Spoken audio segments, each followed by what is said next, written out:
आज की वीडियो में हम लोग जानेंगे वेद और वेद के प्रकार तथा सबसे प्राचीन वेद कौन सा है और सबसे पहला वेद कौन सा है, इन सभी के बारे में डिस्कस करेंगे। और इसमें हम लोग बहुत ही कम क्वेश्चन देखेंगे जो एग्जाम में आते हों, ठीक है। वैसे वैसे ये टॉपिक जो है बहुत लंबा है, मगर हम लोग केवल एग्जाम की दृष्टि से जो है इम्पॉर्टेंट क्वेश्चन ही इसमें डिस्कस करेंगे, ठीक है। तो चलिए शुरू करते हैं।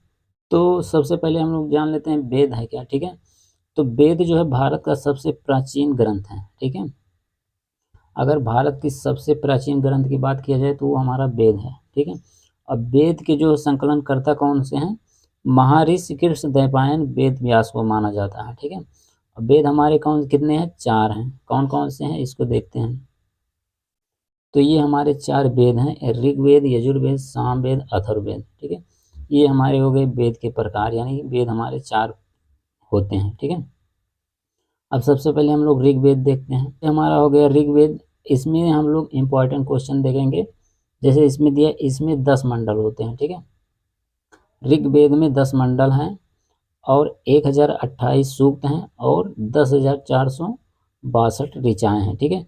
तो ये जो है कई एग्जाम में क्वेश्चन पूछा है कि ऋग्वेद में कितने मंडल हैं या ऋग्वेद में कितनी ऋचाएँ हैं, ठीक है। तो इसको आप ध्यान रखिएगा। दूसरी बात, यह सबसे प्राचीन ग्रंथ है। ये भी इम्पोर्टेंट क्वेश्चन है, पूछ लेता है कि सबसे प्राचीन ग्रंथ कौन सा है। तो ये होगा हमारा ऋग्वेद, ठीक है। इसके बाद तीसरा पॉइंट देखेंगे हम लोग, इसको पढ़ेंगे। तो इसमें मुख्य रूप से ये जो है, जो 4 वर्ण हैं जैसे ब्राह्मण, क्षत्रिय, वैश्य और शूद्र, तो इसमें उनके बारे में बताया गया है। जैसे इसमें देखेंगे तो जो है बताया गया है कि इनकी उत्पत्ति कैसे हुई है, ब्राह्मण की, क्षत्रिय या वैश्य की और शूद्र की। तो इसमें इन सब के बारे में बताया गया है, ठीक है।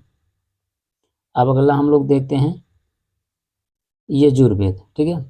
तो यजुर्वेद में ज़्यादा कुछ था नहीं, हमने केवल बताया यजुर्वेद को जो पढ़ते हैं उनको कहा जाता है आर्ध्यो, ठीक है। और दूसरी बात, इसमें यह ऐसा वेद है जो गद्य और पद्य दोनों में है, ठीक है। ये 2 मेन इंपॉर्टेंट क्वेश्चन इसमें हो गए। अब तीसरा हमारा आता है सामवेद।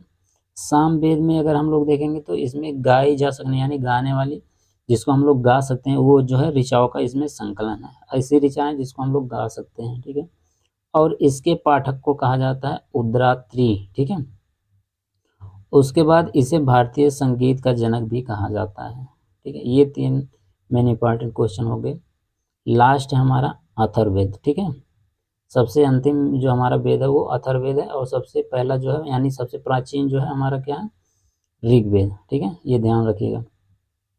लास्ट और अंतिम जो हमारा अथर्ववेद है, इसमें देखेंगे तो अंधविश्वासों को मान्यता दी गई है, ठीक है।